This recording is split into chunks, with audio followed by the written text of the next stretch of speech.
Hörmətli təşkilatçı rəhbərlər, hörmətli qonaqlar, hamınızı salamlayıram.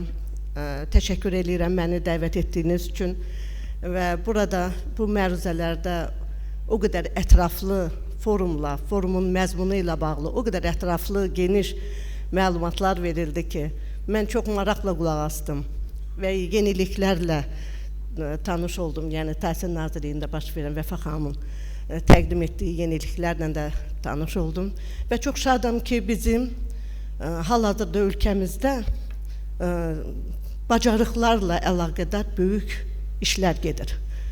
Biz deyəndə ki, tədrisdə nə öyrənirik, necə öyrənirik və nə üçün öyrənirik deyəndə, bu kulminasiya nöqtəsi nə üçün öyrənməkdədir. Məhz bacarıqları bu zaman müəllimlər uşaqlara ötürürlər. Yəni, bacarıq elə bir anlayışdır ki, bu həm sərt bacarıq ola bilər, həm yumşaq bacarıq. Sərt bacarığı gələcəkdə hər bir şagird öz əldə etdiyi biliklər əsasında özü qazana biləcək. Amma mən müəllimləri, şagirdlərimizə yumşaq bacarıqları daha dərindən formalaşdırmağa səsləyirəm. Və diqqətinizə çatdırım ki, məsələn, məktəbə qədər müəssisələrdə uşaqlar daha çox bacarıqlara malik olurlar. Yəni, bunun üzərində daha çox işlər gedir. Nəinki məzmun cəhətdən hansısa biliyi verməkdənsə. İbtidai siniflərdə də nəzəriyyə ilə bağlı olaraq həm də müəyyən bir bacarıqlara üzr istəyirəm. Uşaqlar müəyyən bir bacarıqlara da malik olurlar.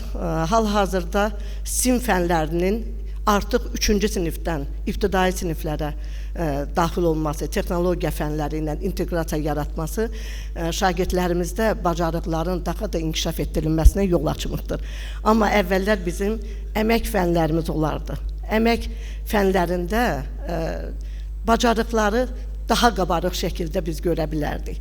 Bacarıqlar deyəndə bir şey diqqətinizə çatdırım ki, məsələn, məktəbə qədər müəssisələrdə daha böyük bacarıqlar əldə edən uşaqlar, birinci siniflərdə daha məzmun cəhətcə geniş, daha çox saylı anlayışlarla tanış olduğu vaxtda fikir verin ki, ikinci sinifdən başlayaraq artıq bizdə qiymətləndirmə başlayır. Deməli, rəqəmli qiymətləndirmə. Ancaq nə məktəbə qədər müəssisələrdə, nə də birinci siniflərdə o qiymətləndirmə yoxdur. Məsələn, mən fikirləşirəm ki, çox sağ olun, minnətdar olardım. Mən fikirləşirəm ki, ümumiyyətlə, bilikdən bacarığa gedən addımda şagirdləri o psixoloji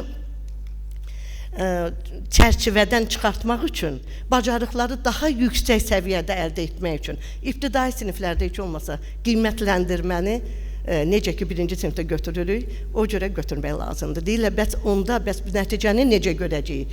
Bəs qiymətləndirmə olmadan uşaq oxuya bilərmi? Bəli, əlbəttə ki, məktəbə qədər müəssisələrdə bu qədər bacarıq, bilik və bacarığa malik olan uşaqlar qiymətləndirmə sayəsində bunu əldə edirlərmi? Və yaxud da birinci siniflərdə. Ona görə də mən fikirləşirəm ki, ümumiyyətlə müəllimlərimiz bu sahədə daha geniş informasiyalar alsa,